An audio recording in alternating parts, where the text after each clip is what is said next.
on a couple of lines of questioning. Just specifically, Mr. Secretary, what is the authority that the administration is using to deploy active duty Marines to California neighborhoods? What authority? Senator, the president has constitutional authority in order to support. Cite the provision of the Constitution. I'd have to pull up the specific provision, but our Office of General Counsel, alongside our leadership, has reviewed and ensured in the order that we set out that it's completely constitutional for the president to use federal troops to defend federal law enforcement. Look, I'd like to know the specific constitutional statutory authority. The president made it clear that he relied on Section 12406 of Title 10 with regard to the National Guard troops. I need to know the authority that he is relying upon in terms of active duty Marines being deployed to California neighborhoods. Senator, so you'll follow up with me? Yes, Senator, but there's plenty of precedent of active duty troops being used to support law enforcement, historical precedent. I'm not disputing that. I am just asking you to cite the authority under which the active duty Marines are being deployed to California. It's in the order, ma'am, but we'll make sure we get it to you as well. Thank you. I want to dovetail on a couple of other comments also with regard to the lack of specific detail in the budget request for the Department of Defense. I take great pride in Wisconsin's contributions to our national defense, and that includes many Wisconsinites who are hard at work building the Constellation-class frigate. There is no mention of frigate procurement, just like Senator Collins noted that there's no mention of destroyer procurement in the budget materials that you provided to this committee. My state makes the frigate. I'd also note that there's no mention of the destroyers, as I said. So really, we are looking at a very incomplete budget request when we are just 4 months out from the beginning of the next fiscal year. Mr. Secretary, this committee takes the appropriations process seriously.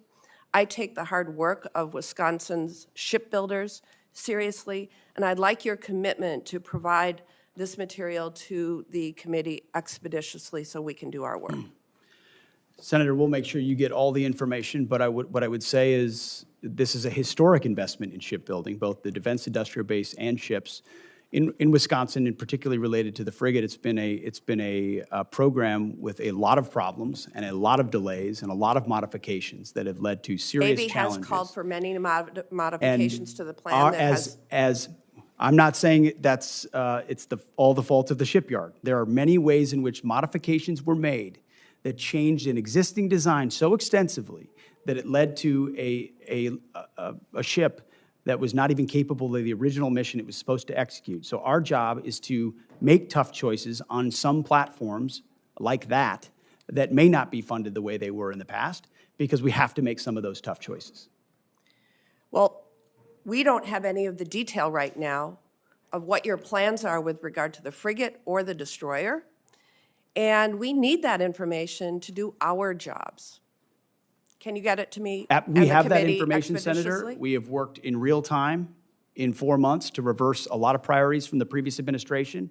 We have those details and that information, and we will get it to you. Well, the committee needs those details. So this committee has also worked hard alongside the department to improve recruitment and meet retention goals. The department is planning to separate several thousand service members due to your partisan beliefs about troops who are transgender. Mr. Secretary, I've seen your speeches and social media posts, but what I'm interested in is the sound policy analysis that we would expect from the Secretary of Defense on how this misguided decision will impact military readiness. My colleagues and I have requested this information from you, and we are still waiting to receive it.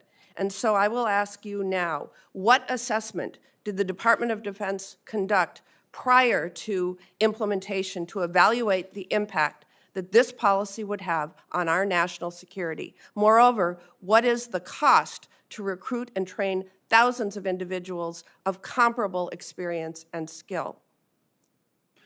Thankfully, recruiting is not an issue. It's at historically high levels, and we're proud of the cross-section of Americans that are What joining. analysis did you do? We did extensive analysis, Senator, and we agree with the assessment of the executive order that was issued by the White House that there are mental health issues associated with gender dysphoria that complicate military service and readiness, and as a result, we made the decision.